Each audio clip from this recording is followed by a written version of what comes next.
Hi friends, welcome to booster of life channel. நம்ம இன்றைக்கி என்ன பார்க்க போகிறோன்னா, ரொம்பவே டேஸ்டியான, உடம்புக்கு ரொம்பவே ஸ்ட்ரென்த்தன் கொடுக்கக்கூடிய சுக்கு மிளகெல்லாம் போட்டு தேங்காய் பால் ரெசிபி எப்படி வீட்டிலேயே சூப்பராக சுவையாக பண்ணுறதுன்னு பார்க்க போகிறோம். இதுக்கு நான் ஒரு சின்ன டம்ளரில் இந்த டம்ளர் ஃபுல்லாக ஒரு பச்சரிசி எடுத்துக்கிறேன். அதே டம்ளரில் ஒரு அரை டம்ளர் உளுந்து எடுத்துக்கிறேன்.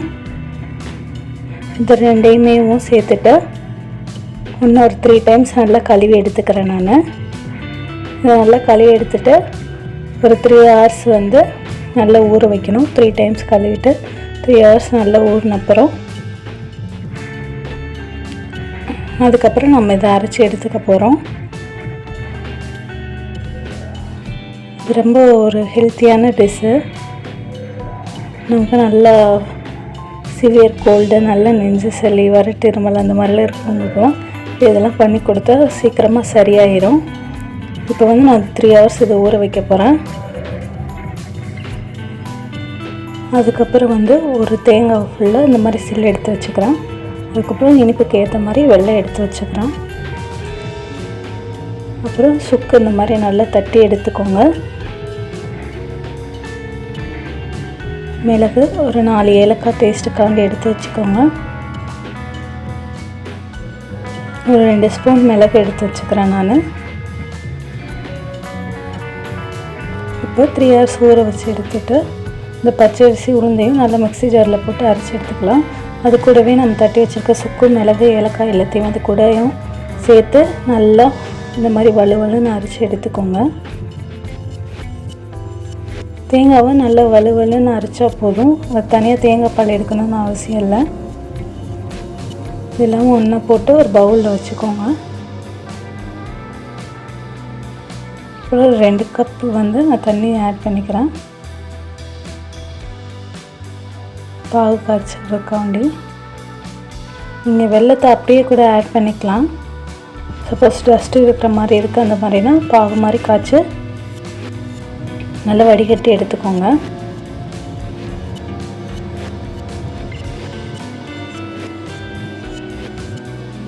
பாருங்கள், இந்த மாதிரி நல்லா வடிகட்டி எடுத்துக்கோங்க. பாருங்கள் எவ்வளோ டஸ்ட்டு வருதுன்னு. இப்போ நம்ம எடுத்து வச்சுருக்க இந்த தேங்காய் பாலையும் அரைச்சி வச்சுருக்க இந்த பச்சரிசி உளுந்து மாவையும் நல்லா போட்டு இந்த மாதிரி மிக்ஸ் பண்ணிகிட்டே இருக்கணும். ஸ்டவ் ஆன் பண்ணிவிட்டு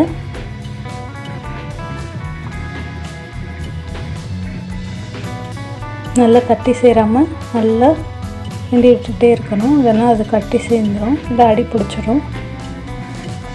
பாருங்கள், கொஞ்சம் கொஞ்சமாக அது நல்லா திக்காக மாற ஆரம்பிச்சிச்சு. இந்த ஸ்டேஜில் நம்ம எடுத்து வச்சுருக்க வெள்ளைப்பாவை இது கூட ஆட் பண்ணிக்கலாம்.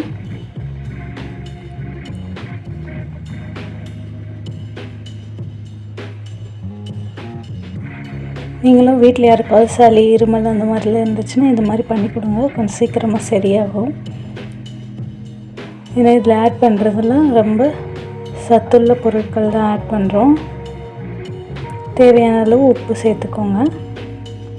கொஞ்சம் லைட்டாக டேஸ்ட்டுக்காண்டி, ரொம்ப சேர்த்துடக்கூடாது.